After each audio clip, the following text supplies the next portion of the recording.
గజం భూమి 14,000 రూపాయలతో 180 గజాల భూమి కేవలం 25 లక్షలు మాత్రమే. గట్కేసర్ ఓఆర్ఆర్కి 15 నిమిషాల దూరంలో. ఇంటి 3 కండవాలు వేశారు. మన పిఠాపురం దెబ్బకు బెదిరిపోయినట్టున్నారు.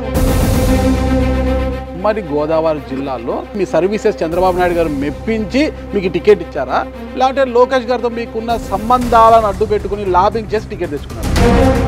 మీకు ప్రధాన ప్రత్యర్థి వైఎస్ఆర్ కాంగ్రెస్ పార్టీ ఉంటుందేమో అని అందరూ అనుకున్నారు.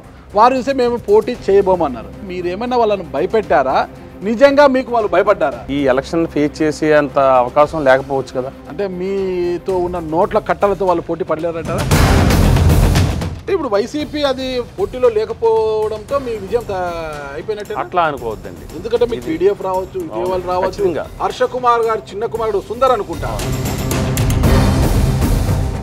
ఉమ్మడి గోదావరి జిల్లాలో పేరాపత్ర రాజశేఖరం గారు తన బలాన్ని నమ్ముకొని బరిలోకి దిగారా పూర్తిగా, లేదా కూటమికి ఉన్న మంచి పేరు తనని గెలిపిస్తుందని బరిలోకి దిగారా? ఖచ్చితంగా ఇక్కడ వ్యక్తి ముఖ్యం కాదండి, వ్యవస్థ ముఖ్యం. నన్ను నడిపించేది ఈ మూడే, నా బలం కూడా ఈ మూడే. పురంధేశ్వరి గారి యొక్క ఆశీర్వాదం కావచ్చు, పవన్ కళ్యాణ్ గారి యొక్క ఆశీర్వాదం కావచ్చు, వాళ్ళని కలిసి ఏమైనా తీసుకున్నారు? పవన్ కళ్యాణ్ గారిని కలిశానండి. ఏమన్నారు? మీరే అన్నారు, నేను సామాన్యమైన రైతు కుటుంబం నుంచి వచ్చాను, మధ్యతరగతి కుటుంబం మాది అన్నారు. మరి మధ్యతరగతి కుటుంబం మీరు ఈరోజు కోట్లకు పడగలెత్తారంటున్నారు. గత ఎన్నికల్లో ఇక్కడ కాకినాడ ఇప్పుడు సిట్టింగ్ ఎమ్మెల్యే ఆయనకు మీరే ఫండింగ్ చేశారంట. రూరల్ ఎమ్మెల్యే పంతం నానాజీ గారికి మీరు, కొండబాబు గారికి మీరే ఫండింగ్ అంట. మాది మధ్యతరగతి రైతు కుటుంబం నుంచి వచ్చాము. పక్క నాకు వ్యాపారాలు లేవు, నాకు ఉన్నదల్లా హ్యాచరీస్, ప్రాన్, ఆక్వాకల్చర్ నా బిజినెస్. బాగుందా వ్యాపారం? హ్యాపీగా లేదు. ఇంతమంది మార్బలము, పొద్దున్న లేసే వెహికల్స్, డీజల్, టిఫిన్లు, నైట్ అయిందే పెగ్గు ఏముండదండి. కార్యకర్తలందరూ కూడా స్వచ్ఛందంగా మనస్ఫూర్తిగా ఆయన గెలవాలని, ఆయన నుంచి ఏం ఆశించకుండా మీరు పని చేస్తున్నారా? ఆయన నుంచి ఏదో లబ్ధి పొందడానికి పని చేస్తున్నారా? 100%. ట్రబుల్ షూటర్ అని పేరు కూడా పెట్టారంట. మనం ఇగోకి వెళ్లకుండా. మరి 2024లో ముమ్మడివరం నుంచి కాకుండా కాకినాడ రూరల్ టికెట్ ఎందుకు ఆశించారు? ఆ రోజు పరిస్థితులు ఏంటంటే అండి, మరి ఏం ఆశించకుండానే లోకేష్ గారి యువగలం పాదయాత్ర ఈ గోదావరి జిల్లాలో అంతా మీరే పర్యవేక్షించారా? ఏమి ఆశించకుండానే చంద్రబాబు నాయుడు గారి ఎలక్షన్ ప్రచార కార్యక్రమంలో మీరు కార్యనిర్వహణాధికారిగా నిర్వహించారంటారా? నేను ఎప్పుడు అవకాశాల గురించి నేను పనిచేయలేదండి. సరే, గతంలో ఎన్నో అవకాశాలు చేజారిపోయి ఈసారి ఎమ్మెల్సీ రూపంలో తలుపు తట్టింది. విజయ అవకాశాలు ఎలా ఉన్నాయంటారు? కూటమి అభ్యర్థిగా నేను అనౌన్స్ చేసినప్పుడే నా విజయం తథ్యమండి. ఎందుకంటే ఈ రాష్ట్రాన్ని కుక్కలు చించిన విస్తరలా చేశాడు జగన్మోహన్ రెడ్డి. ఒక సంక్షేమం అన్న ముసుగులో ఈ రాష్ట్రాన్ని మేము 2001-2లో నేను జార్ఖండ్ వెళ్ళామని. అక్కడ వాళ్ళు అన్నారు, మీరు ఎక్కడంటే ఆంధ్రప్రదేశ్ అంటే వాళ్ళు ఒకటే అన్నారండి. ఒక్క సంవత్సరం అలాంటి సీఎం మాకు కావాలని అడిగారు. మరి వైసీపీ సుందర్కి పూర్తి స్థాయిలో మద్దతు ప్రకటిస్తే మీ గెలుపు నల్లేరుపైన అడిగి అవుతుందా? ఎట్టి పరిస్థితులు అవ్వదండి. ఎమ్మెల్సీ అయిపోయారు. పేరాపత్తుల రాజశేఖరం నేను పిఎఫ్ అమౌంట్ ఎక్కడ పోయింది? మా ఖాతాలలో జమ కాలేదు, మా డబ్బులు మాకు ఇప్పించండి. పెండింగ్ ఉన్నాయి, పెండింగ్ ఉన్నాయి, ఇవన్నీ మాకు ఇప్పించండి మహాప్రభు అంటున్నారు. ఆ సమస్యల మీద మీరు మండలిలో మాట్లాడగలరా? కూటమి అభ్యర్థిగా, కూటమి ఎమ్మెల్సీగా మాట్లాడగలరా? మాట్లాడేంత దమ్ము ఉంటుందా? మంత్రులు కావచ్చు, ఎమ్మెల్యేలు కావచ్చు, వాళ్ళందరూ కూడా మీతో సఖ్యతగా ఉంటూ నిజంగా మీ విజయం కోసము తాపత్రపడుతున్నారా? ఈ రోజు నేను నెగ్గుతానని నేను ధైర్యంగా చెప్తున్నానంటే వారే. రూరల్ ఎమ్మెల్యే పంతం నానాజీ గారు అంతగా ప్రయత్నించడం లేదు, ఎప్పటికైనా నాకు రిటర్న్ కాబోతాడు. ఇప్పుడు ఎమ్మెల్సీ అయితే 2029లో ఎమ్మెల్యే టికెట్ ఆశించడం.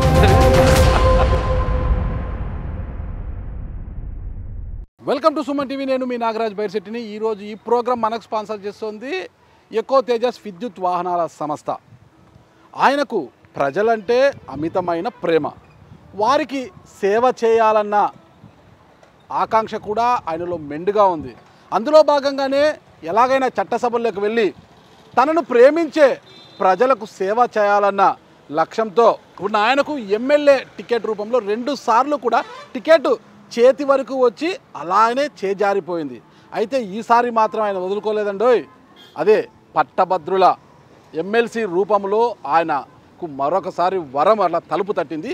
మరి టికెట్ అందిపుచ్చుకున్న ఆయన మరి చట్టసభలకు వెళ్ళి ప్రజలకు సేవ చేస్తారా లేదా ఎమ్మెల్సీ అయ్యాక ఏమి చేయబోతారు అన్న పూర్తి వివరాలు తెలుసుకోవాలంటే ఈ గెస్ట్ హౌస్లో ఉన్న ఆయన వెళ్ళి మనం పలకరించాలి, ఆయనతో అడిగి వివరాలు తెలుసుకోవాలి.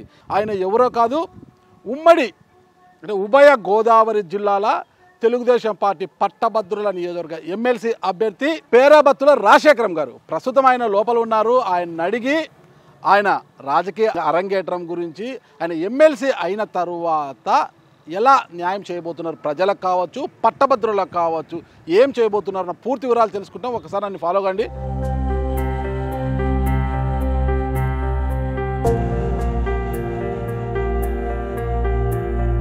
అన్న నమస్తే. నమస్కారం నాగరాజు గారు, కాకినాడకు స్వాగతం. మీ గురించి వెయిటింగ్. థ్యాంక్ యూ అన్న. ఏంటి 3 కండువాలు వేశారు? మన పిఠాపురం దెబ్బకు బెదిరిపోయినట్టున్నారు. లేదండి, ఆ రోజు కూడా 3 కండువాలు ఉన్నాయి. మరి ఎందుకు ఇష్యూ అయింది మరి ఆ రోజు? నాకు తెలుసుండి జనసేన కానీ తెలుగుదేశంలో మధ్యలో కానీ ఏ ఇబ్బంది లేదండి. పార్టీలో కొత్తగా చేరిన వ్యక్తుల వల్ల చిన్న ఇబ్బందులు తప్ప గత 10 సంవత్సరాల నుంచి జనసేనలో ఉన్న నాయకులు కార్యకర్తలు చాలా కమిట్మెంట్గా ఉన్నారు. చాలా చాలా ఎందుకంటే పవన్ కళ్యాణ్ గారు ఆశయాలని ఆలోచనలు కానీ ఎక్కడ కూడా చిన్న ఇబ్బంది లేకుండా వారు సహకరిస్తున్నారు. అందులో అలాగే తెలుగుదేశం నాయకులు కూడా చాలా కమిట్మెంట్ ఉన్నారండి. మధ్యలో పార్టీలో కొత్తగా జాయిన్ అయ్యే బీజేపీ కూడా చాలా బాగా చేస్తున్నారు. లేదు లేదు లేదు బీజేపీ నిజంగా చెప్పాలంటే వాళ్ళ సిద్ధాంతం కమిట్మెంట్ చాలా సిన్సియర్. సైకిల్కి ఒకవైపు కాషాయపు కమలము, మరోవైపు గ్లాసు అండగా నిలబడ్డట్టుగా పిల్లర్స్ లాగా చూపిస్తున్నారు. ఖచ్చితంగానండి, ఇప్పుడు జరిగేది అదే కదా. మన చంద్రబాబు నాయుడు గారు ఒక విజనరీ లీడరు, ఒక ఆశయాలతో ఈ రాష్ట్రాన్ని భవిష్యత్తు గురించి రాజకీయాల్లోకి వచ్చిన పవన్ కళ్యాణ్ గారు, నరేంద్ర మోడీ గారి సహకారం, ఈ 3 కలిసి మన భవిష్యత్తులో మన రాష్ట్రం అద్భుతంగా అభివృద్ధి చెందుతుంది. సైకిల్ అంటే చంద్రబాబు నాయుడు గారికి ఇక్కడ రాష్ట్రంలో, పురంధేశ్వర్ గారికి, పవన్ కళ్యాణ్ గారికి ముగ్గురికి మంచి అండర్స్టాండింగ్ ఉంది. ఇక్కడ మంచి సంబంధాలు అయితే ఉన్నాయి. కానీ లోకల్గా స్థానికంగా వచ్చేసరికి ప్రతి చోట కూడా ఈ కీచులాటలు ఎక్కువైపోయాయి అంటున్నారు. అంటే లైక్ మొన్న పిఠాపురంలో వెళ్ళినప్పుడు అందరూ కూడా 3 జెండాలు వేసుకోలేదు, ఎవరు జెండా వాళ్ళు వేసుకున్నారు అనేది గొడవ చేయడము, ఈ కీచులాటలు ఎక్కువ ఉన్నాయి కదా, దాని గురించి ఏమంటారు అసలు? లేదు సార్, అది మీరు చూసుకోండి, ఎక్కడ నాయకుల మధ్య సమన్వయం క్లియర్గా ఉందండి. చిన్న చిన్న ఇప్పుడు మనం ఒక కుటుంబంలో అన్నదమ్ముల మధ్యనే చిన్న చిన్న వస్తాయి ఇబ్బందులు. ఇది మాది ఒక కుటుంబం, ఇది పెద్ద ఉమ్మడి కుటుంబం. మా నాయకులు ఎలా చెప్తే అలాగే మేము అందరూ సర్దుబాటు చేసుకుంటాం. అంటే చిన్న చిన్న అది టీ కప్పులో తుఫాన్ అంటారు కదా, అంతకంటే చిన్నది. తుఫాన్ ఎప్పుడు తీరం దాడుతుంది అది మళ్ళీ చూద్దాం. మనం ముఖ్యమైన ఘట్టంలోకి మనం వస్తాము. ఇప్పుడు పట్టభద్రుల ఎమ్మెల్సీ నియోజకవర్గానికి సంబంధించి ఎన్నికలు జరగబోతున్నాయి కదా. ఉమ్మడి పాగో తూర్పుగోదావరి జిల్లా, పశ్చిమ గోదావరి, ఉమ్మడి గోదావరి జిల్లాలో ఈ ఎమ్మెల్సీ పట్టభద్రుల నియోజకవర్గ ఎమ్మెల్సీ టికెట్ చాలామంది ఆశించారు, కూటమి నుంచి చాలామంది ఆశించారు. కానీ మీకే ఈ టికెట్ దక్కడానికి అంటే చంద్రబాబు నాయుడు గారిని మీరు మెప్పించి తెచ్చుకున్నారంటే, మీ సర్వీసెస్ చంద్రబాబు నాయుడు గారు మెప్పించి మీకు టికెట్ ఇచ్చారా, లేదంటే లోకేష్ గారితో మీకున్న సంబంధాలను అడ్డు పెట్టుకుని లాబింగ్ చేసి టికెట్ తెచ్చుకున్నారా? లేదు, లాబింగ్ కాదండి. నేను 2001 నుంచి స్వర్గీయ లోక్సభ స్పీకర్ జిఎంసి బాలయ్య గారు అనుచరులుగా మేము పనిచేసామండి, ఒక సామాన్య కార్యకర్తగా. అప్పటి నుంచి ఇప్పటి వరకు కూడా పార్టీ ఏ లైన్ ఇస్తే ఆ లైనే చేసామండి. పదవుల గురించి ఏ రోజు నేను ఆశించలేదు. చాలా అవకాశాలు వచ్చినాయి, అవకాశాలు చేజారినాయి కూడా. అయినా నేను ఎప్పుడు మా నాయకుడు చంద్రబాబు నాయుడు గారు ఒక నాయకత్వంలో పనిచేయాలనేది ఒక ఏకైక కారణం. ఏ పక్క చూపు చూడలేదు. ఖచ్చితంగా పార్టీ అధికారంలో ఉన్న ప్రతిపక్షంలో ఉన్న పార్టీ ఏ సిద్ధాంతాలతో మమ్మల్ని నడిపించిందో ఆ సిద్ధాంతాలకు కట్టుబడి మేము పనిచేసామండి.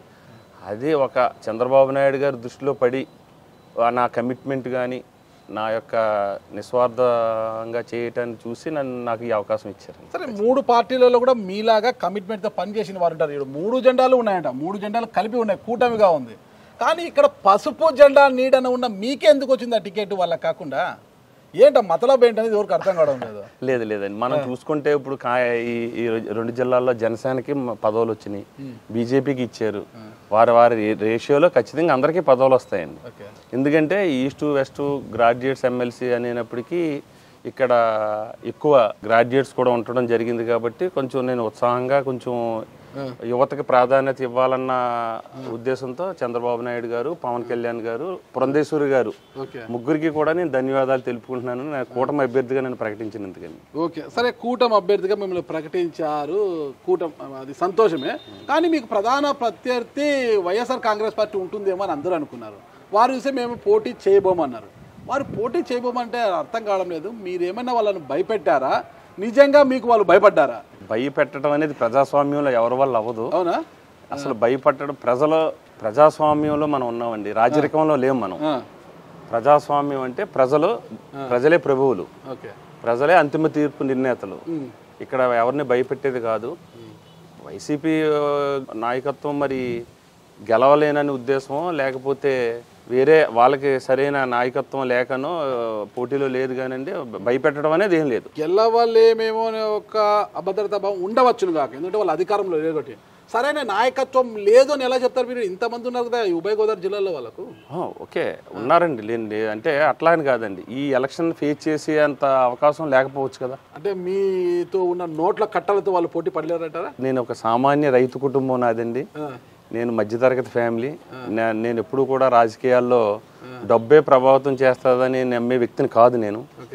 మన యొక్క నిబద్ధత, ప్రజల సమస్యలు పరిష్కారం చేసే ఒక ఆశయం, ఇవన్నీ ఉంటే ఏ నాయకుడైనా మీరు ఒకటి చూసుకోండి. గతంలో జిఎంసి బాలయోగ్ గారు ఈ ప్రాంతం నుంచి లోక్సభ స్పీకర్ అయ్యారు. ఆయన చాలా చిన్న దళిత సామాజిక వర్గాల వ్యక్తి.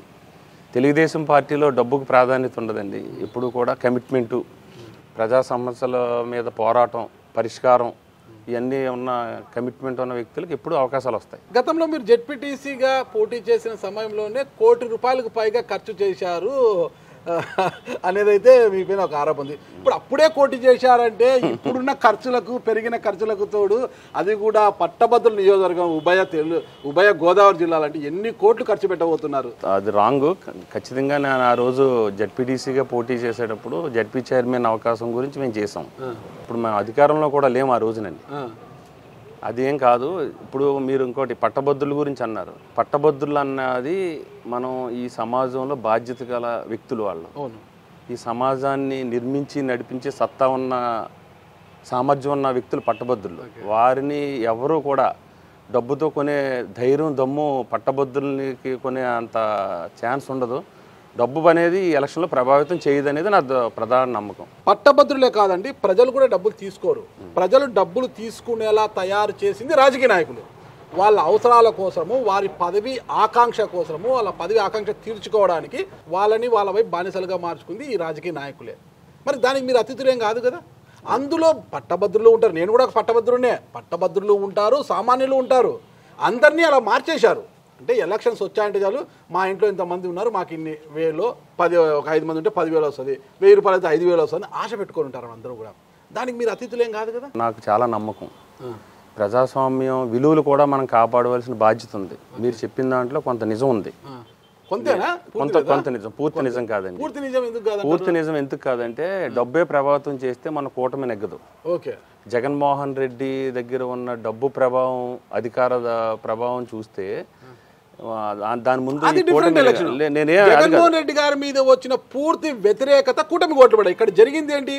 కూటమి జగన్ అనుకున్నప్పుడు మాకు జగన్ వద్దు, కూటమి కావాలని ప్రజలు నిర్ణయించుకున్నారు కాబట్టి కూటమికి ఓట్లు పడినాయి. ఇప్పుడు పరిస్థితి వేరే. అంటే వచ్చినాక సంక్షేమ పథకాలు అమలు చేయడం లేదనో, నా అరెస్టులు పెరిగిపోయాను, నానా రకాల ఆరోపణలు వస్తున్నాయి, 5 నెలల కాలం పరిస్థితి ఎంతో కొంత ఒక పాయింటో 2 పాయింట్స్ కొంత వ్యతిరేకత అనేది ప్రభుత్వం మీద స్టార్ట్ అవుతుంది, ఏ ప్రభుత్వం వచ్చినా కూడా. అంటే ఈ పరిస్థితులలోనే జరిగే పోటీ చాలా కీలకం అనమాట. అంటే మీ పోటీ చాలా కీలకంగా ఉంటుంది. ఖచ్చితంగా నేను మీకు చెప్పగలనండి. అసలు వచ్చి 6 నెలలు అయింది ఈ గవర్నమెంట్. గత 2019-24 మధ్య చూసుకుంటే ఈ రాష్ట్రాన్ని కుక్కలు చించిన విస్తరలా చేశాడు జగన్మోహన్ రెడ్డి. మీరు చూసుకోండి, ఒక ఉద్యోగ అవకాశాలు కల్పించలేదు, ఒక సంక్షేమం అన్న ముసుగులో ఈ రాష్ట్రాన్ని చాలా భ్రష్టు పట్టించారన్నది మనందరికీ తెలుసు.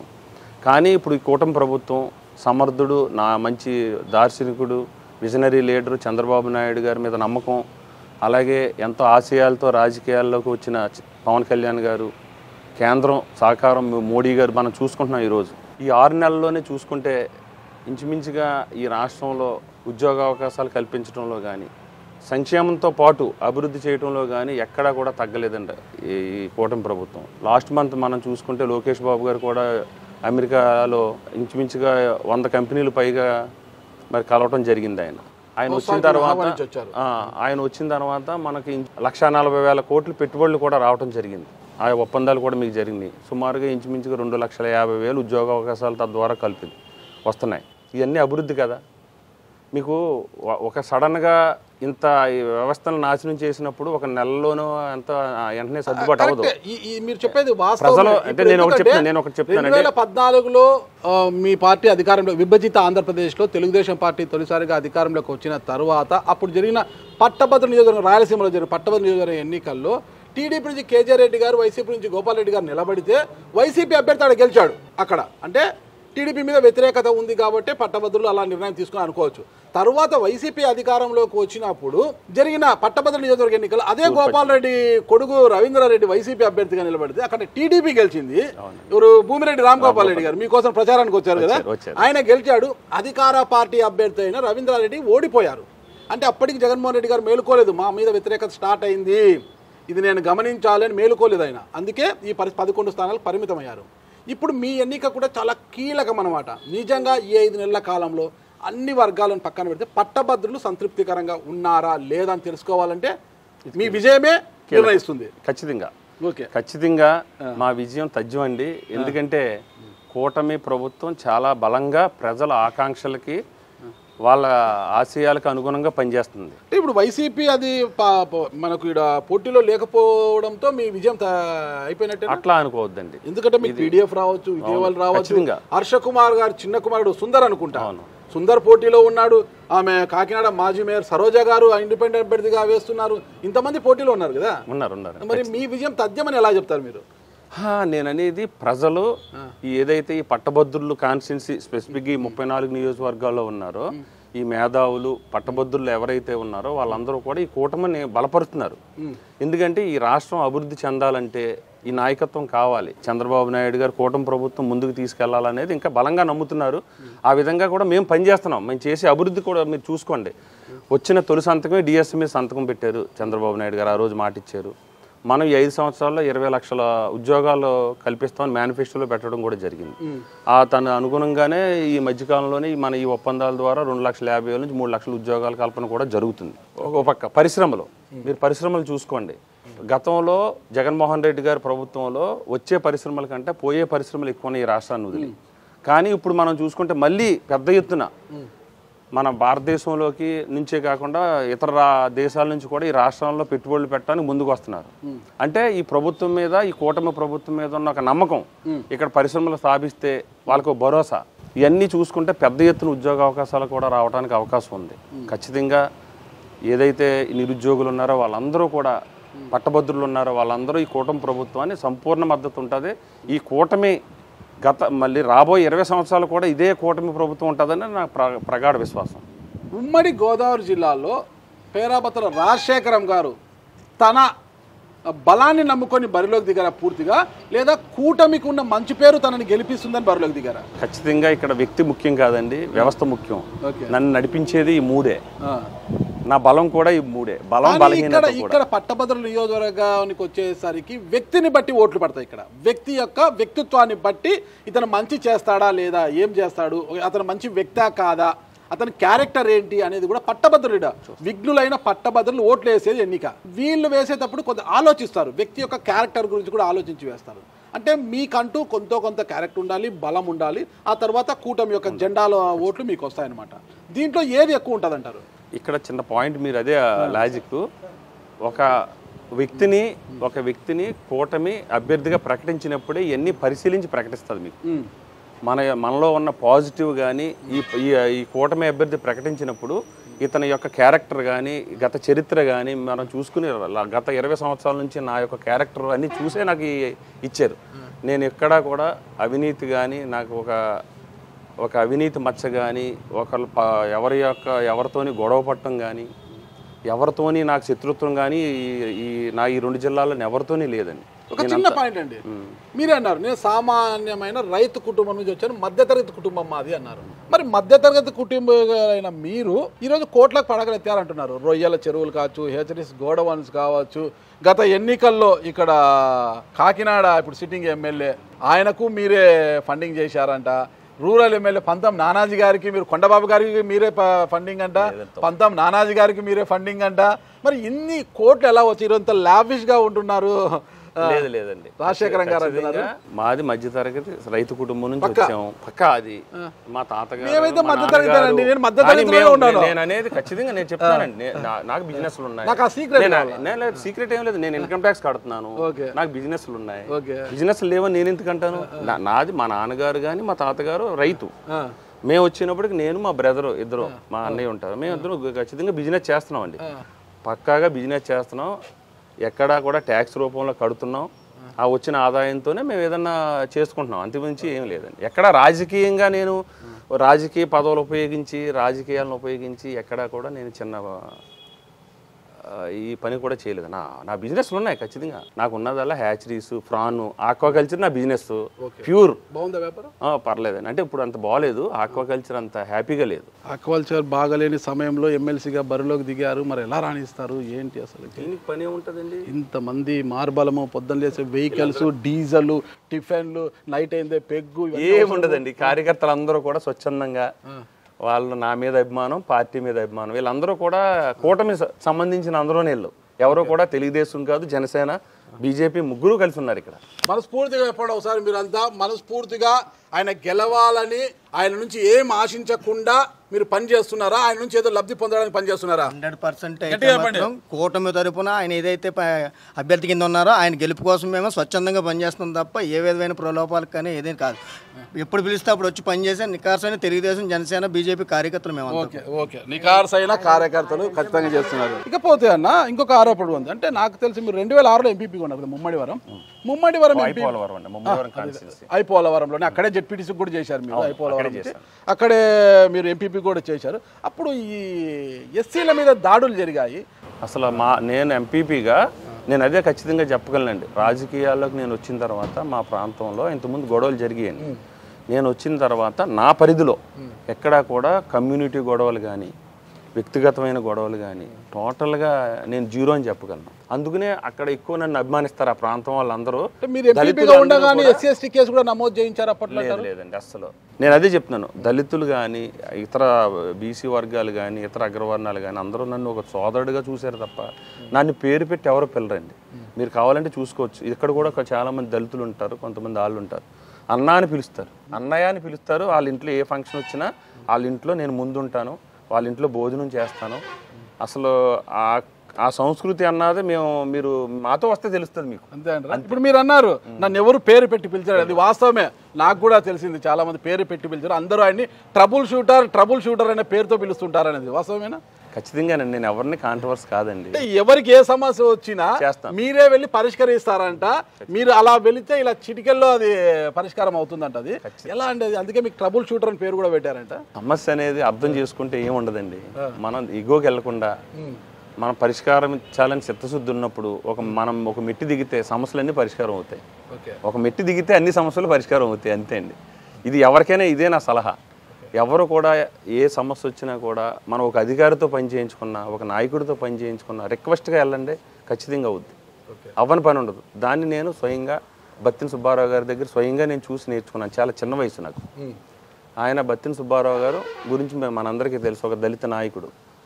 కడియం నుంచి వచ్చి ముమ్మడివరం నియోజకవర్గంలో ఎమ్మెల్యేగా పోటీ చేశారు. ఆయన కాంగ్రెస్. అయినా ఆ రోజుల్లో ఆయన వెళ్తే ఆ రోజు ఆయన ఒకడే నెగ్గాడు. ఇక్కడ మీకు 21 నియోజకవర్గాల్లోని కూడా అప్పుడు తెలుగుదేశం హవా జరిగిందండి. ముమ్మడివరంలో ఒక బత్తిన సుబ్బారావు గారే నెగ్గారు సెకండ్ టైం కూడా. ఆయన ఎందుకు నెగ్గారంటే ఓన్లీ ఆయన పర్సనాలిటీ గురించి నెగ్గించారు అక్కడ. అధికారం లేకపోయినా మీ పర్సనాలిటీ కూడా బాగుంది. ఆయన పర్సనాలిటీ అంటే ఆ పర్సనాలిటీ కాదు, వ్యక్తిత్వం నేను అనేది. ఆయన ఆ రోజుల్లో అధికారం లేకపోయినా ఆయన ఏ పని చెప్పినా జిల్లా అధికారులు అందరూ ఖచ్చితంగా చేసేవారు. ఆయన బాబు ఈ పని చేసి పెట్టు బాబు అనేవారండి. ఆయన చూసి నేను చాలా నేర్చుకున్నామండి. చాలా గొప్ప వ్యక్తి. అలాగే అభివృద్ధి ఎలా చేయాలి, ప్రజల సమస్యలు ఎలా పరిష్కరించాలి, ప్రజలతో ఎలా మమేకం అవ్వాలన్నది బాలయ్య గారు మాకు గురువు. ఆయన నుంచి మేము నేర్చుకుని ఈ స్థాయికి వచ్చాం ఖచ్చితంగా. అదేవిధంగా చంద్రబాబు నాయుడు గారు మీకు తెలుసు, మేము 2001-2లో నేను జార్ఖండ్ వెళ్ళామండి. మా కజిన్ అక్కడ రైల్వే స్టేషన్ మాస్టర్.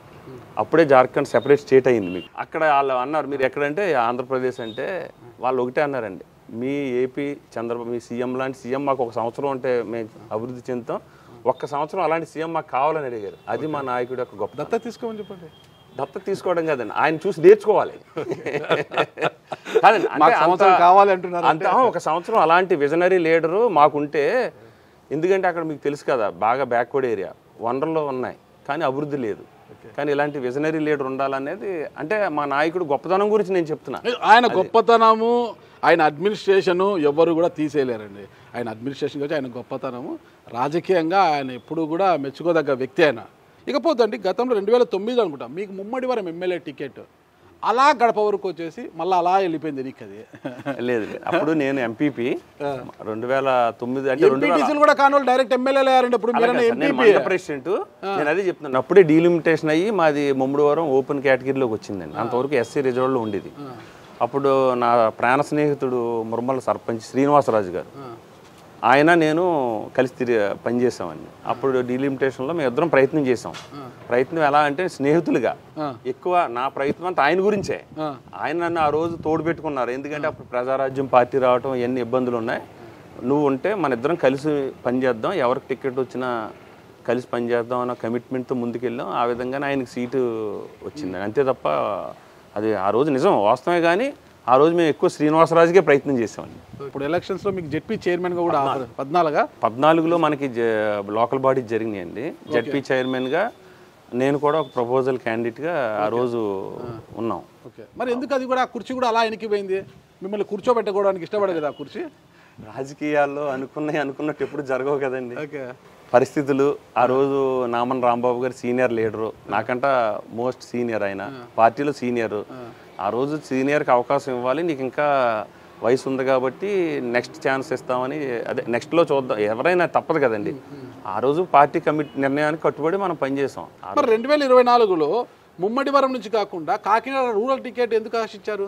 ఆ రోజు పరిస్థితులు ఏంటంటే అండి, ముమ్మడివరం అనేది నేను ఎప్పుడు ఇంకా తర్వాత శ్రీనివాసరాజు తర్వాత ఆయన నాకు బాగా ప్రాణ స్నేహితుడు దాట్ల సుబ్బరాజు గారు. ఎప్పుడు అక్కడ ఆలోచనే నాకు లేదండి. స్నేహితుడా గురువా? స్నేహితుడండి, ప్రాణ స్నేహితుడు, గురువు కాదండి, స్నేహితుడే. ఆయనకు బినామీ అంటారు? లేదండి, ఆయన మా ఇద్దరం సమానం, ఒకే ఫీల్డ్ ఉన్నాం, ఆక్వాకల్చర్. ఆయనకు బినామీ, ఒకరికి ఆయన బినామీ కాదు, ఆయన ఒకరికి బినామీ ఉండరు. ఆయన చాలా ఫెయిర్గా ఉంటారండి, చాలా ఆనెస్టీ పొలిటీషియన్. అది కాదు చెప్పాల్సింది, మీరు ఒకరికి బినామీ కాదు, నా నుంచి నేను ఎవరికి బినామీగా ఉండను. ఆయన ఉండరు, ఆయనకి ఎవరికి అవసరం లేదు. ఓకే, నేను అనేది సుబ్బరాజు గారి గురించి. చాలా ప్రేమ అనుకుంటా సుబ్బరాజు గారు అంటే. ఖచ్చితంగానండి, ఆయన అంటే నిజంగా ఆయన గురించి చెప్పడం కన్నా ఆయన గురించి ఎక్కువ చెప్తున్నారు. లేదండి, అలాంటి మనిషి. పాలిటిక్స్ లో కొంచెం ఎదుటి వ్యక్తిని బాగా మెచ్చుకుంటున్నారంటే మీ మంచితనం గురించి ఆలోచించారు ఇక్కడ. అట్లే లేదండి, వాస్తవమే మాట్లాడదాం. కాకినాడ ఆ రోజు రూరల్ రావడానికి ఇక్కడ కొన్ని పరిస్థితులు, కొంచెం గ్యాప్ రావటం, పార్టీ ఆ రోజు మీకు తెలుసు ఆ రోజు పరిస్థితులు ఎలా ఉన్నాయో తెలుగుదేశం పార్టీ గురించి.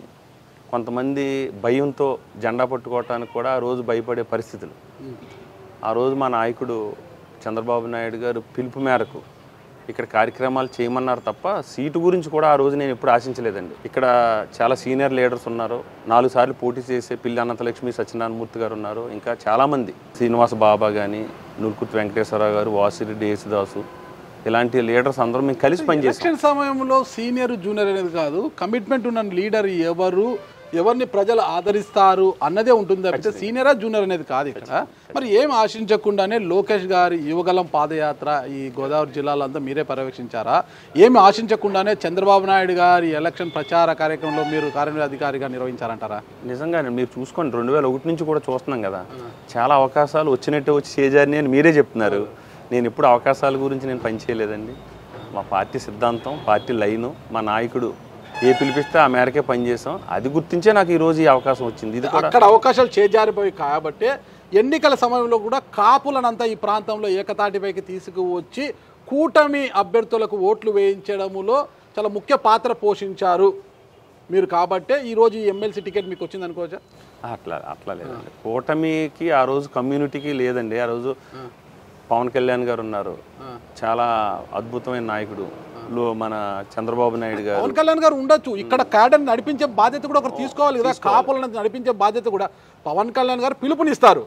కాపుల్ని తీసుకురావడంలో ఆయన ఒక సామాజిక వర్గానికి నాయకుడు, అన్ని సామాజిక వర్గాలు ఆయన ఒక కాపు సామాజిక వర్గానికి చెందిన వారు కావచ్చు. ఆయన అందరికీ కావాల్సిన నాయకుడు. ఆయన కాపులను పవన్ కళ్యాణ్ వైపు నడిపించడానికి కూడా మీలాంటి వారి చొరవ అయితే ఉండాలి కదా. అంటే అందరం కలిసి పనిచేసామండి. అక్కడ కాపు అనే లేదు, మేము అందరం ఇక్కడ బీసీలు ఉన్నారు, ఎస్సీలు ఉన్నారు, అదర్ ఓసీస్ ఉన్నారు. అందరం కూడా ఈ కూటమి ప్రభుత్వం గురించి కలిసి పనిచేసామండి. కలిసి పనిచేసేదానికి నేను ఒక మార్గం. కోడిపందాలు బాగా ఆడతారండి ఇక్కడ? అంటే ఈస్ట్ వెస్ట్లో వాస్తవమే కదండి. అమ్మో, నాకు భయపడే అంటే ఏంటి అంటారేమో అనుకున్నాను. లేదు లేదండి, కోళ్ళపందాలు అంటే ఏంటంటారేమో. అలా ఎందుకంటే నేనైతే నిజమే కదండి. అదేమి నేను అబద్ధం చెప్పినంత మాత్రం అవ్వదు. ఫస్ట్ నుంచి ఒక ట్రెడిషనల్గా పండగలకి వెస్ట్ గోదావరి కానీ ఈస్ట్ గోదావరి కానీ కోడి పందాల అనేది ఒక ఆ 3 రోజులు సాంప్రదాయంగా వస్తుంది.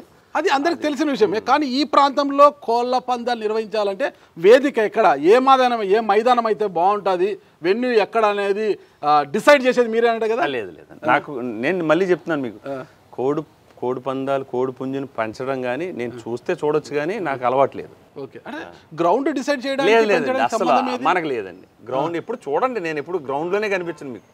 ఎప్పుడైనా స్టార్టింగ్ టైంలో ఫ్రెండ్స్ వస్తే వెళ్ళి కనిపించి వచ్చేస్తానండి, అంతే తప్ప కోడి పందాలు అంత ఇంట్రెస్ట్ కాదు నాకు. సరే, గతంలో ఎన్నో అవకాశాలు చేజారిపోయి ఈసారి ఎమ్మెల్సీ రూపంలో తలుపు తట్టింది. విజయ అవకాశాలు ఎలా ఉన్నాయంటారు? నా విజయం కూటమి అభ్యర్థిగా నేను అనౌన్స్ చేసినప్పుడే నా విజయం తథ్యమండి. ఎందుకంటే ఈ 34 నియోజకవర్గంలో జనసేన, బీజేపీ, తెలుగుదేశం కూటమి నాయకులు, కార్యకర్తలు వారి స్థాయికి మించి నా విజయాన్ని కృషి చేస్తున్నారు. ఖచ్చితంగా ఈ విజయం మా కూటమి విజయంగానే నేను భావిస్తున్నాను. సార్, మీరు ఉన్నారు, హర్షకుమార్ చిన్నకుడు సుందర్ కూడా స్వతంత్ర అభ్యర్థిగా బరిలోకి దిగి ఎట్లా వైసీపీ పోటీ బరిలో లేదు కాబట్టి వైసీపీ మాకు మద్దతు ఇవ్వబోతోంది అని ప్రచారం చేసుకుని తిరుగుతున్నాడు కదా. అవ్వచ్చు, మరి ఆయన వ్యక్తిగతం కదండి, ఆయన పోటీ చేయొచ్చు. ప్రజాస్వామ్యంలో ఎవరైనా పోటీ చేయొచ్చు. అందులో వైసీపీ సుందర్కి పూర్తి స్థాయిలో మద్దతు ప్రకటిస్తే మీ గెలుపు నల్లేరుపై నడికి అవుతుందా, టఫ్ అవుతుందా? ఎట్టి పరిస్థితులు అవ్వదండి. ఎమ్మెల్సీ అయిపోయారు, ఎమ్మెల్సీ అయ్యారని కాదు, అవకాశాలు మాకు ఎక్కువ ఉన్నాయి. ఖచ్చితంగా పేరాబత్తుల రాజశేఖరం నేను లేదండి. ఎందుకంటే ఈ గ్రాడ్యుయేట్స్ ఎవరైతే మేధావులు ఉన్నారో ఈ విజయం, ఈ ఎన్డీఏ కూటమి ఇంత విజయం సాధించిందంటే వాళ్ళ ప్రాధాన్యత ఇందులో చాలా భూమికి ఎక్కువ ఉంది. మీరే చెప్పారు, ఉత్తర రాయలసీమ, పశ్చిమ రాయలసీమ, తూర్పు రాయలసీమ, అలాగే ఉత్తరాంధ్ర, ఈ 3 కూడా ఎలక్షన్లో ఇంచుమించుగా గ్రాడ్యుయేట్స్ ఎలక్షన్లో మనం కూటమి విజయం సాధించింది. ఆ రోజు తెలుగుదేశం విజయం సాధించింది. అంటే పట్టభద్రులు అందరూ కూడా ఎవరైతే మేధావులు ఉన్నారో ఈ నాయకత్వాన్ని కోరుకున్నారు, భవిష్యత్తులో కూడా ఆ నాయకత్వాన్ని బలపరుస్తారనేది మా నమ్మకం. మండలి అంటే పెద్దల సభ, మీకు తెలిసిందే. అసెంబ్లీ అంటే శాసనసభలో ఒక అంశం మీద, ఒక బిల్లు మీద చర్చ జరిగిన తర్వాత అది మండలికి పంపితే పెద్దలంతా కూర్చొని దానికి ఆమోదం ముద్ర వేయాలి. అప్పుడు ఆ బిల్లు ఆమోదం పొందినట్టు అవుతుందన్నమాట. కానీ ఒక్కొక్క రంగానికి సంబంధించి అక్కడ నిపుణులైన వారు ఉండాలి ఆడ మండలిలో మాత్రం. ఖచ్చితంగా అది ఏమైపోయిందంటే శాసన మండలి అనేది ఒక రాజకీయ పునరావాస కేంద్రం అయిపోయింది. ఎమ్మెల్యే టికెట్లు రాని వాళ్ళు, పెద్ద కార్పొరేషన్ పదవులు రాని వాళ్ళు, ముందు నుంచి పార్టీలో చాలా గొప్పగా పనిచేసిన వారందరినీ కూడా ఎక్కడ పునరావాస కేంద్రం కల్పించాలి అంటే ఫస్ట్ ఆఫ్ ఆల్ ఎమ్మెల్సీ చూసారంటే టీటీడీ బోర్డు మెంబర్ చూస్తారనమాట. వాళ్ళందరినీ తీసుకొచ్చి మండలిలోకి చేర్చేస్తున్నారు. నిపుణులు ఒకరో ఇద్దరు తప్పితే పెద్దగా కనిపించారు అక్కడ. ఆ రంగాల మీద, ఆ సబ్జెక్టు మీద కూలంకషంగా మాట్లాడే నిపుణులు అలాంటి మండలిలోకి మీరు వెళ్ళబోతున్నారు. మరి మీ మార్క్ ఎలా చూపిస్తారు? అసలు మీకు ఎందులో అనుభవం ఉంది మాట్లాడడానికంటే? ఖచ్చితంగానండి, ఈ నిరుద్యోగ సమస్య మీద నాకు కొంత అవగాహన ఉంది. పశ్చిమ గోదావరి, తూర్పు గోదావరిలో ఎక్కువ గ్రాడ్యుయేట్స్ ఉన్నారు మనకి. మీరు నిరుద్యోగి కాదు కదా, వాళ్ళ మీద అవగాహన ఎలా ఉంది మీకు? నేను నిరుద్యోగి అంటే ఎలా కాదు అనుకుంటున్నారు మీరు? ఎందుకు ఉండకూడదు? ఉన్నాయి, రొయ్యల చెరువులు ఉన్నాయి, ఇంత పెద్ద ఇప్పుడు నేను వ్యాపారవేత్తనే, నేను ఉద్యోగ అవకాశాలు కల్పిస్తున్నాను కదండి నా స్థాయిలో. నేను కొంతమందికి ఉపాధి కల్పిస్తున్నాగా. నా దగ్గరికి చాలామంది, ఎందుకంటే మాకు హ్యాచరీస్లో సైన్స్, మనకి అగ్రికల్చర్ సైన్స్ స్టూడెంట్స్ అవసరం ఉంటారు. వాళ్ళకి మేము ల్యాక్స్ మీద శాలరీస్ ఇస్తాం. ఎందుకంటే టెక్నీషియన్ అని మన ఉంటారు. మా దగ్గర కూడా ఇంచుమించుగా టెక్నికల్ పీపుల్ ఒక 30-40 మెంబర్స్ ఉంటారండి. నాన్ టెక్నికల్ పీపుల్ 400-500 మంది పనిచేస్తున్నారు. అందరూ డిగ్రీ చదివిన వాళ్ళు ఉన్నారు, డిగ్రీ చదవకుండా ఉన్న వాళ్ళు ఉన్నారు, అందరూ ఉన్నారు. వాళ్ళ బాధలు, సమస్యలు మాకు తెలుసు.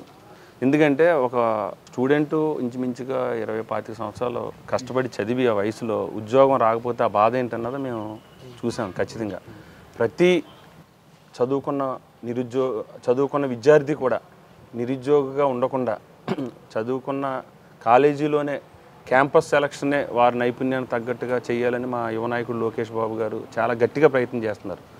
మనం చూసుకుంటే విద్యా వ్యవస్థ ఆయన విద్యాశాఖ మంత్రి విద్యా వ్యవస్థను పూర్తిగా మార్చి పటిష్టమైన విద్యా వ్యవస్థను తీసుకురావాలని, అలాగే స్కిల్ సెన్సర్స్ అనే ప్రోగ్రాం కూడా చేస్తున్నారు. ఇవాళ దేశంలో ఎక్కడా జరగట్లేదండి.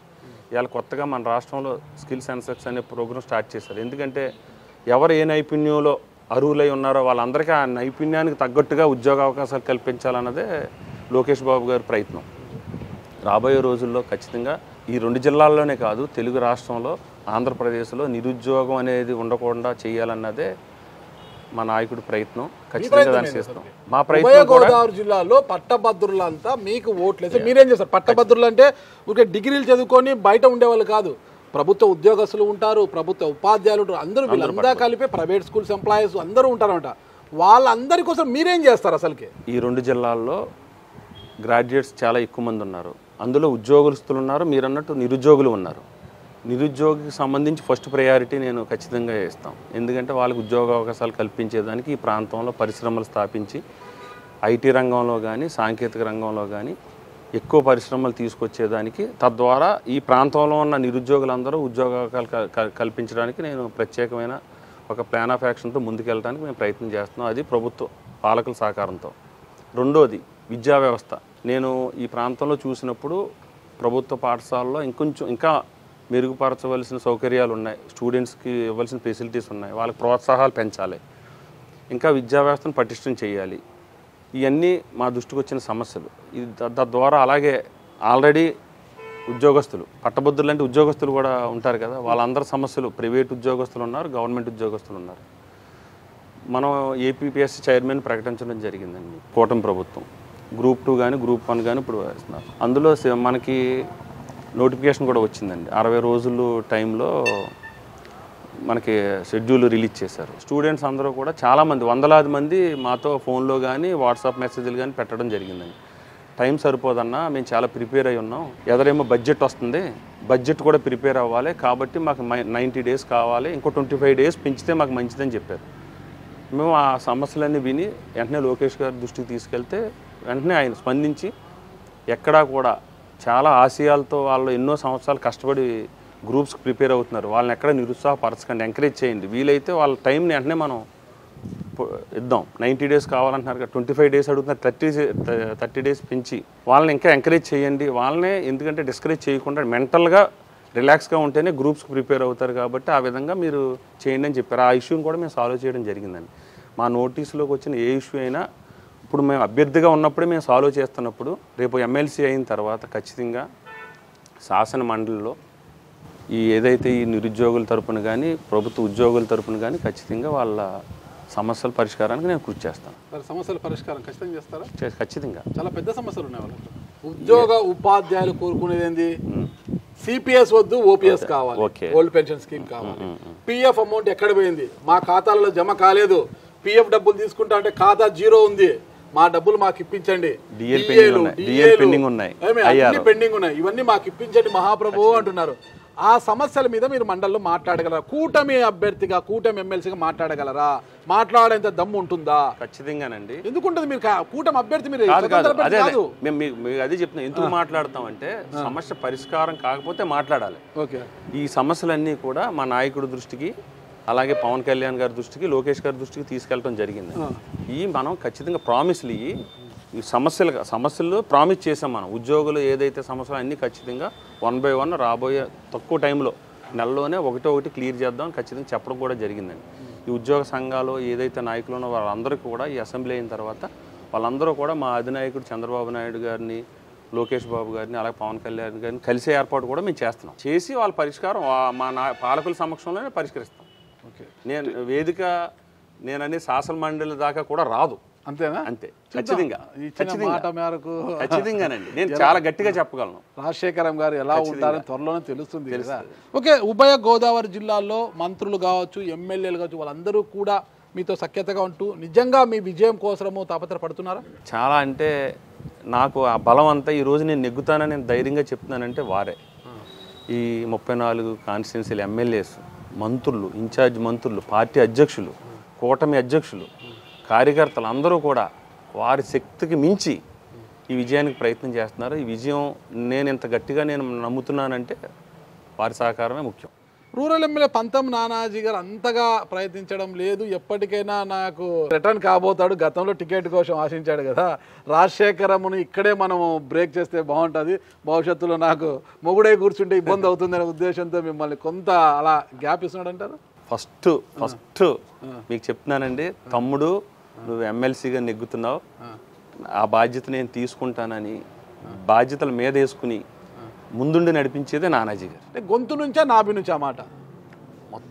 మొత్తం బాడీ నుంచి అందులో డౌట్ లేదండి. ఆయన పనితనం కూడా చూడండి. మీకు ఎన్రోల్మెంట్ మీకు ఎందుకు అంటున్నానంటే, నన్ను ఆయన వేరే ఆలోచన ఉంటే ఎన్రోల్మెంట్ చేయించగలరా, నన్ను కాన్స్టిట్యున్సీలో తిప్పగలరా, మీటింగులు పెట్టి ప్రతి మీటింగ్కి నన్ను పిలిచి ఎక్కువ మనమే రూరల్ నుంచే మనం నమోదు చేయాలి, మనమే మెజారిటీ ఇవ్వాలి అని ఒక దీక్షతో పనిచేస్తున్నారు ఆయన. అంటే చంద్రబాబు నాయుడు గారి ఆదేశాలతో టీడీపీ నా ఎమ్మెల్యేలు, మంత్రులు కావచ్చు, పవన్ కళ్యాణ్ గారి ఆదేశాలు వారి పార్టీ క్యాడర్ కావచ్చు, బీజేపీ పురంధేశ్వర్ గారి ఆదేశాలతో వారు చేస్తున్నారు. అంటే ఆదేశాల మేరకు చేస్తున్నదైతే మనస్ఫూర్తిగా ఖచ్చితంగా రాజశేఖరం గెలచాలి, మంచి మెజార్టీతో గెలిచి మండలిలో ఉండాలని ఎవరు మనస్ఫూర్తిగా పని చేయడం లేదన్న విమర్శలు బయట వినిపిస్తున్నాయి. మీరు అవన్నీ తప్పండి. ఎందుకంటే పని చేయకపోవడం అనేది మనకు క్లియర్గా తెలుస్తుంది ఇందులో.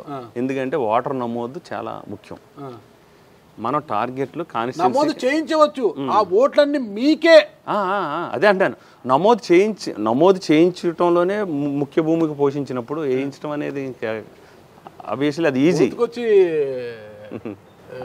అది ఖచ్చితంగా అవుద్దండి. ఎందుకంటే మా టార్గెట్ 2 లక్షల, లాస్ట్ ఎలక్షన్ టైంలో 2,98,000 ఓటర్లు ఇక్కడ నమోదయ్యారని. మేము ఆల్రెడీ అది రీచ్ అయిపోయాం. మాకు ఇంకా టైం ఉంది, ఇంకా 1,00,000 ఓట్ల వరకు జాయిన్ చేద్దాం అనేది మా టార్గెట్.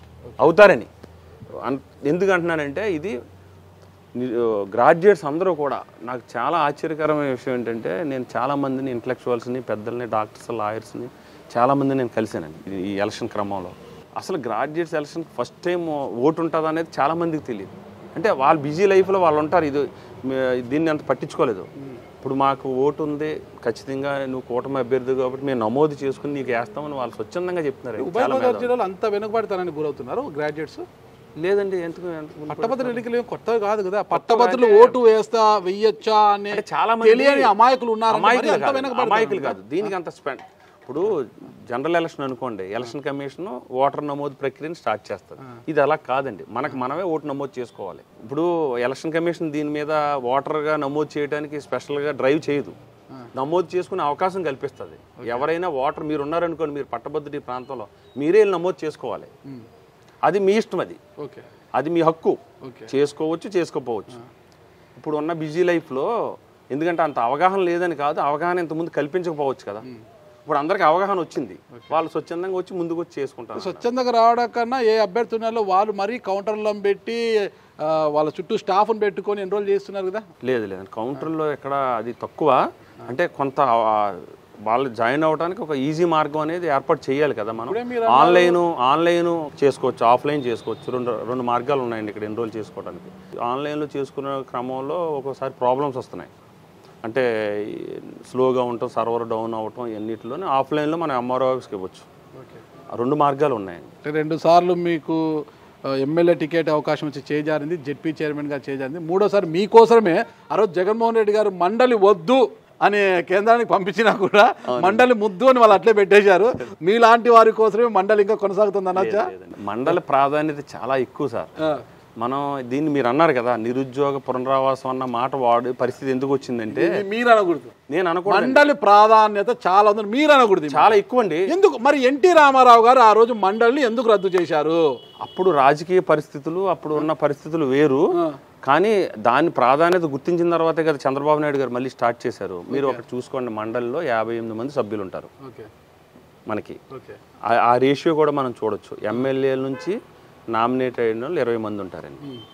లోకల్ బాడీస్, స్థానిక సంస్థల నుంచి 20 మంది ఉంటారు. గ్రాడ్యుయేట్స్ నుంచి 5గురు, టీచర్స్ నుంచి ఒక 5గురు, ఒక 7 8 మిగిలిన వాళ్ళు గవర్నర్ నామినేట్ చేస్తాడు. అంటే మేధావులు అని ఈ సమాజం పట్ల అవగాహన ఖచ్చితంగా నేను చూసుకోండి. మీరు ఇప్పుడు మండలిలో మేము ఉత్తరాంధ్ర చూడండి, పునరావాస కేంద్రంగా ఆ పార్టీ అధ్యక్షుడు సీఎం ఏం చేస్తారు, గవర్నర్కి రిక్వెస్ట్ పంపిస్తారు, పలానా వ్యక్తిని ఇస్తున్నాము నామినేట్ చేయండి అనేది. గవర్నర్ గారు రాజముద్ర వేయడమే కదా. కాదండి, అట్లా మీరు చూసుకోండి.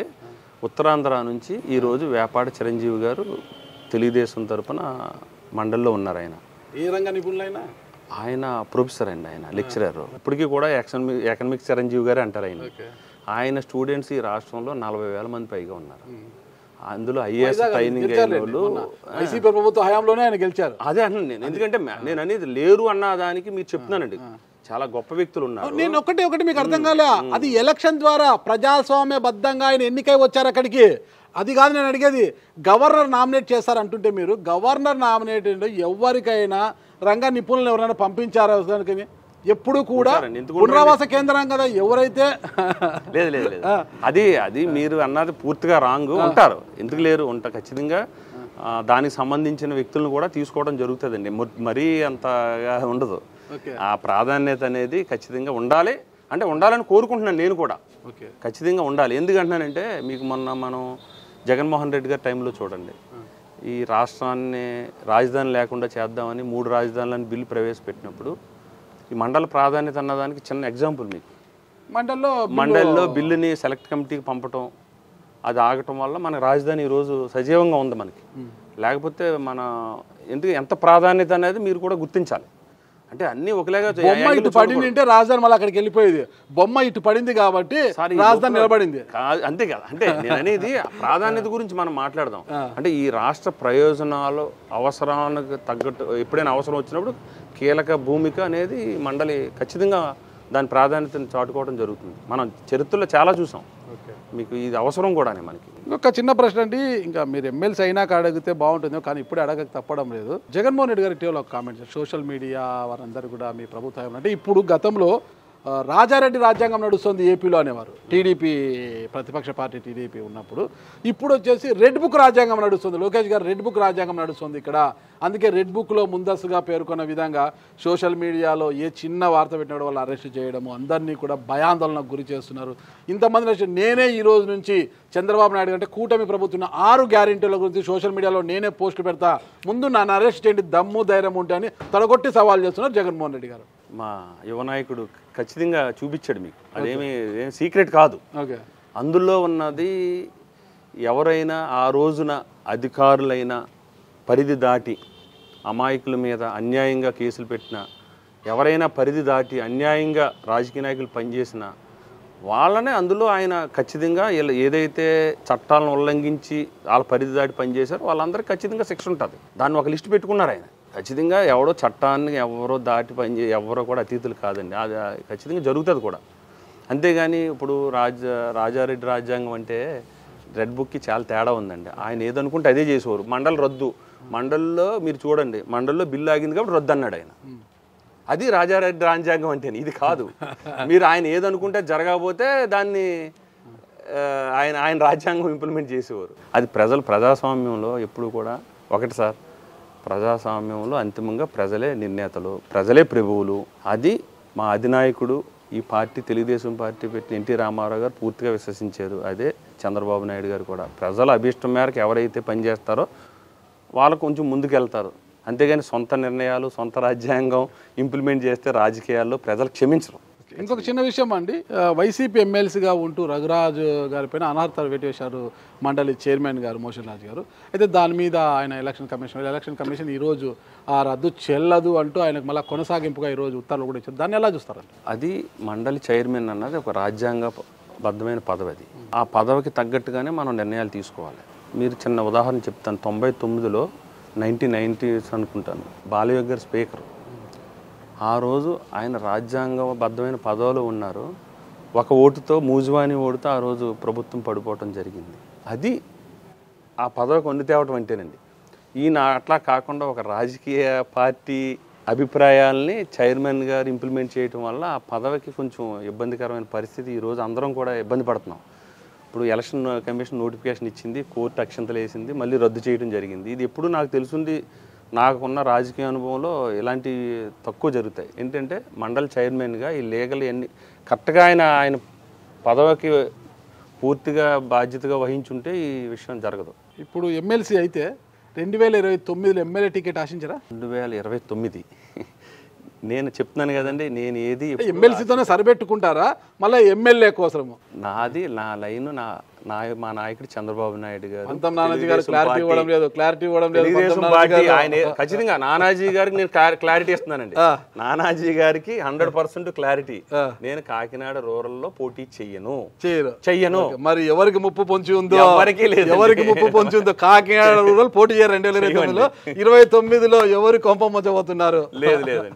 ఎందుకంటే తెలుగుదేశం పార్టీ చంద్రబాబు నాయుడు గారు ఏది ఆదేశిస్తే చేయటమే నా పని. ఆ క్రమశిక్షణతో ఉన్న వల్లనే నాకు ఈ అవకాశం వచ్చింది ఈరోజు. నేను ఖచ్చితంగా చెప్పగలను. ఓకే, రాజశేఖరం గారు కాకినాడ రూరల్ నుంచి నేను పోటీ చెయ్యను అంటున్నారు, గట్టిగా చెప్తున్నారు. మరి ఎవరికి చేటి తెలుస్తుందో మనకు తెలియదు. కానీ నియోజకవర్గాల పునర్విభజన జరిగితే కాకినాడలో నియోజకవర్గాలు పెరిగే అవకాశాలు ఉన్నాయన్నమాట. పెరిగితే అప్పుడు ఎక్కడికి పోయే అవకాశం ఉంటుంది అంటారు? అప్పుడు ఏమైనా వ్యాక్యూమ్ ఉంటుంది మీకు?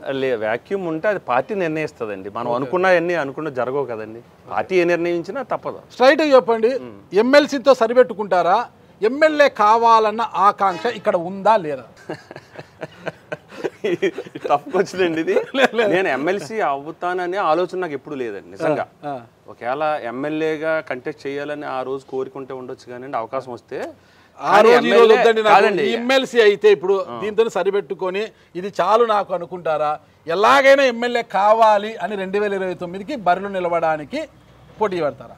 రాజకీయాల్లో చాలు అన్న పదం అనేది ఉండదండి. ఇది కరెక్ట్ మాట. ఖచ్చితంగా అవకాశాలు వచ్చినప్పుడు ఖచ్చితంగా దాన్ని నేను సద్వినియోగం అందిపుచ్చుకోవడానికి సిద్ధంగా ఉన్నాను. ఇకపోతే మీరు ఎట్లా టీడీపీ నాయకుడు కాబట్టి ఎమ్మెల్సీ అభ్యర్థిగా మిమ్మల్ని బరిలోకి దింపారు, టికెట్ అనౌన్స్ చేసేటువంటి చంద్రబాబు నాయుడు అధినేత చంద్రబాబు నాయుడు గారి ఇది కావచ్చు, లోకేష్ గారి ఆశీర్వాదం తీసుకునే ఉంటారు మీరు. ఇకపోతే కూటమిలో ఉన్నారు కాషాయం అంటే పురంధేశ్వరి గారి యొక్క ఆశీర్వాదం కావచ్చు, పవన్ కళ్యాణ్ గారి యొక్క ఆశీర్వాదం కావచ్చు, వాళ్ళని కలిసి ఏమైనా తీసుకున్నామండి. ఓకే, పవన్ కళ్యాణ్ గారిని కలిశానండి. ఖచ్చితంగా బెస్ట్ ఆఫ్ లక్, నీ విజయానికి మా సహకారం పూర్తిగా ఉంటుందని ఆయన బ్లెస్సింగ్ ఇవ్వడం జరిగిందండి. ఖచ్చితంగా ఆయన మళ్ళీ వాయిస్ కూడా ఇస్తారు. నా విజయానికి ఆయన పూర్తి సహకారం అందిస్తారు. వాయిస్ అనే దానికన్నా ప్రచారానికి ఏమైనా రాబోతున్నారా? ఆ టైం వస్తే ఖచ్చితంగా ఆ అవకాశం నేను అనుకోవడం పవన్ కళ్యాణ్ గారు ప్రచారానికి వచ్చే అంత అవకాశం రాకుండానే నా విజయం అవుతుందని నేను భావిస్తున్నాను. ఆయన పిలిపే ఆయన ప్రచారం కంటే ప్రపంచం. ఓకే, మరి పురంధేశ్వర్ గారు ఏమన్నారు? పురంధేశ్వర్ గారిని కూడా కలవటం జరిగిందండి. ఖచ్చితంగా బీజేపీ శ్రేణులు ఎక్కడున్నా ఆయన పిలిపివ్వటం కూడా జరిగింది. మీటింగ్ పెట్టి అందరూ కూడా కూటమి అభ్యర్థిని రాజశేఖర్ని బలపరచారని ఆవిడ కూడా వాళ్ళ కూటమి మొత్తం అందరికీ కూడా పిలిపివ్వడం జరిగింది. అదేవిధంగా బీజేపీ శ్రేణులు మొత్తం ఎన్రోల్మెంట్ విషయంలో కానీ ప్రచారంలో కానీ పూర్తిగా నిబద్ధ పనిచేస్తున్నారు. ఉభయ గోదావరి జిల్లాలో ప్రతి ఒక్కరూ మీ విజయం కోసం శ్రమిస్తున్నప్పుడు మరి రాయలసీమ నుంచి గెలిచిన ఎమ్మెల్సీ భూమిరెడ్డి రామ్ గోపాల్ రెడ్డి గారిని ఎందుకు పిలిచారు ఇక్కడికి ప్రచారం కోసము? లేదండి, ప్రచారం కాదు. అది మన వేపాడి చిరంజీవి గారిని రామ్ గోపాల్ రెడ్డి గారి వారి యొక్క అనుభవాన్ని ఎమ్మెల్సీ గ్రాడ్యుయేట్స్ ఎలక్షన్కి కొత్త కాబట్టి వాళ్ళ అనుభవాన్ని షేర్ చేసుకుని ఎలా దీన్ని ముందుకు తీసుకెళ్ళాలి, ఎలాగ అంటే మీరు చూడండి, ఇది జనరల్ ఎలక్షన్ అనుకోండి, ఎక్కడికైనా ఓటర్ కనిపిస్తాడు, ఏ గల్లీకి వెళ్ళినా ఓటర్ ఉంటాడు. ఇది గ్రాడ్యుయేట్స్ అంటే అలా కాదండి. గ్రాడ్యుయేట్స్ కనిపిస్తారు, ఉండరు, కనిపిస్తారు, ఎక్కడెక్కడో ఉంటారు. ముంబై, హైదరాబాద్, వాళ్ళని మనం వెతుక్కుని పట్టుకుని క్యాంపెయిన్ చేయాలి. వాళ్ళ అనుభవాలు వాళ్ళ సీనియారిటీ అవసరం కాబట్టి మా పార్టీ వాళ్ళ సలహాల మేరకు పనిచేయమని చెప్పడం జరిగింది. అంతే. మీ స్వగ్రామం ఏదైనా? స్వగ్రామం పోలవరం మండలం జి వేమవరం గ్రామం అండి. జి వేమవరం. తల్లిదండ్రుల పేరు ఆది పట్టాభిరామయ్య గారు, మా నాన్నగారు కాలం చేశారు. తల్లిగారు ఉన్నారు బాపిరత్నం, నాకు అన్నయ్య ఉన్నారు, సిస్టరు. ముగ్గురు. ఇప్పుడు అన్నయ్య నేను సెకండ్ అండి. అన్నయ్య నేను ఇప్పటికీ జాయింట్ ఫ్యామిలీ అది కలిసి ఉంటాం. ఖచ్చితంగా మా సిస్టర్కి 2 అమ్మాయిలు, వాళ్ళకి మ్యారేజ్లు అంతా కలిపే చేసుకుంటాం. అలాగే సిస్టర్ని వేరేగా చూడమండి. మా అక్క అమ్మాయి అండి. అక్క కూతురు ప్రేమించకూడదా ఏంటి? అట్లా ఓకే, అక్క కూతురు మరదాలైనా ప్రేమించవచ్చు కదా? 2 ఉన్నాయండి. 2 కోణాలు ఉన్నాయండి. మరదలతో ప్రేమ, పెళ్ళాక లవ్ అరేంజ్, 2 అరేంజ్ అనమాట. ఇష్టపడే అంత ఇష్టపడింది, ఇష్టపడేలా చేసుకున్నారు మీరు? కొంచెం కష్టమే. కష్టమే అండి.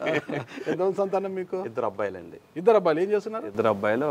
అబ్బాయి BBA చదువుతున్నాడు పెద్దోడు, చిన్న అబ్బాయి ఇంటర్మీడియట్ అండి. మీరు ఎంతవరకు చదువుకున్నారు? నేను degree BA degree Kakinada okay. Idol college intermediate, PVR trust college inter CEC. ఎందుకు ఇంటర్ CEC చేసి డిగ్రీలో BA చేశారు? అప్పుడు మన ఇంటర్ CEC కామర్స్ సబ్జెక్ట్, అది నాకు పొలిటికల్ ఇంట్రెస్ట్ కాబట్టి BAకి వచ్చానండి. మరి ఇంటర్లోనే HEC చేసి పోతుండే కదా, కొంత నాలెడ్జ్ వస్తుండే కదా కొద్దిగా. అట్లా అప్పుడు వేరే అనుకున్నాం, మా బ్రదర్ ఏమో అట్లా చేశారు, అంటే బిజినెస్ లైన్లో అది ఉపయోగపడుద్ది అనుకున్నారు. అన్నయ్యలో బిజినెస్ లైన్లో ఉంటాం కదా, అది ఉపయోగపడుద్ది అన్నారు. నాకు పొలిటికల్ ఇంట్రెస్ట్ కాబట్టి BA చేశాను. మొత్తం మీద BA పొలిటికల్ సైన్స్ చేసి MLC కావాలని అడుగు ముందుకేశారు. సరే, MLC అవడానికి ముందే మీరు మిమ్మల్ని గెలిపిస్తే, ఒకవేళ మండలికి పంపిస్తే, ఈ ఉభయ గోదావరి జిల్లాలో ఉండే గ్రాడ్యుయేట్లు అందరికీ కూడా ఏం చేయబోతున్నారు, వాళ్ళకి ఇచ్చే సందేశం ఏంటో మా సుమన్ టీవీ ద్వారా ఒకసారి చెప్పండి. ఈ గ్రాడ్యుయేట్స్కి 3 అంశాలుగా నేను చేయాలని అనుకుంటున్నాను. మొదటి ప్రాధాన్యతగా నిరుద్యోగులందరికీ ఉద్యోగ అవకాశాలు కల్పించేదానికి, ఎక్కడ IT రంగం కానీ సాంకేతిక రంగాల్లో పరిశ్రమలో వచ్చేదానికి ఈ పాలకులతో కలిసి పనిచేస్తానండి, మొదటి అంశం. రెండోది, ఏదైతే ఈ స్కూల్స్ విద్యా వ్యవస్థ ఉందో దీనికి ఆల్రెడీ లోకేష్ బాబు గారు విద్యాశాఖ మంత్రిగా పటిష్టమైన విద్యా వ్యవస్థను తీసుకురావడానికి ఆయన ఒక ప్రణాళికాబద్ధంగా వెళ్తున్నారు. దానికి మేము మా వంతుగా కొంత ప్రణాళికాబద్ధంగా విద్యా వ్యవస్థలో మెరుగులు తీసుకురావడానికి ప్రయత్నం చేసి విద్యని క్వాలిటీ విద్య అందించేదానికి ప్రయత్నం చేస్తాం. మూడోది, ఏదైతే ఈ పట్టభద్రుల సమస్యలు ఉన్నాయో వాటికి ఒక ఫోరం ఏర్పాటు చేసి ఒక వేదికని, వాళ్ళకి ఇంతవరకు పట్టభద్రులకి ఒక వేదిక అంటూ లేదు కాబట్టి వాళ్ళకి ఒక వేదికని ఏర్పాటు చేసి, ఒక ఫోరం ఏర్పాటు చేసి వాళ్ళ సమస్యల పరిష్కారానికి నేను ముందుండి దాన్ని తీసుకుంటాను. జరగబోయే పట్టభద్రుల నియోజకవర్గ MLC ఎన్నికల్లో పట్టభద్రుల ఓట్లు అయిపోతున్నారు కదా, ఇప్పుడు వాళ్ళ ఆశీర్వాదం మీకు అవసరం కూడా. మరి వారికి ఏమని పిలుపు ఇవ్వబోతున్నారు మీరు? ఉభయ గోదావరి జిల్లాల పట్టభద్రులందరికీ నమస్కారం. నేను మీ పేరాబత్తుల రాజశేఖరం, కూటమి బలపరిచిన MLC అభ్యర్థిగా మీ ముందుకు వస్తున్నాను. విజ్ఞులైన పట్టభద్రులందరూ కూడా ఓట్లు వేయించి గెలిపిస్తారని ప్రార్థిస్తున్నాను. ఓకే రాజశేఖరం గారు, అందరు రాజకీయ నాయకులు కాకోకుండా ఏదైతే ఈరోజు హామీలు ఇచ్చారో పట్టభద్రులకు, ఆ హామీలను మీరు MLC అయిన వెంటనే, అంటే మీకున్న పదవి ఆ పరిధిలోనే నెరవేర్చుకొని మళ్ళా ఒకసారి అది ఎమ్మెల్యే కావచ్చు, MLC కావచ్చు, ఏది పోటీ చేసినా ధైర్యంగా ప్రజల ముందుకు వెళ్ళేలా మీరు ముందుకు సాగాలని నేను కోరుకుంటున్నాను. విష్ గుడ్ లక్ అండి. Thank you. నమస్కారం. థ్యాంక్ యూ అండి. మీకు కూడా మీ వాల్యుబుల్ టైం మాకు ఇచ్చినందుకు. అయ్యో, మీ వాల్యుబుల్ టైం, ఇది ఎలక్షన్ సీజన్, మీరు బిజీగా ఉన్నారు, నాకు ఇది కూడా నాకు ఒక అవకాశం కదండి. ఓకే అండి, విష్ గుడ్ లక్ అండి. Thank you. ఉపయోగపడుతుంది. నా విజయానికి మీ సహకారం కూడా 100%. Thank you.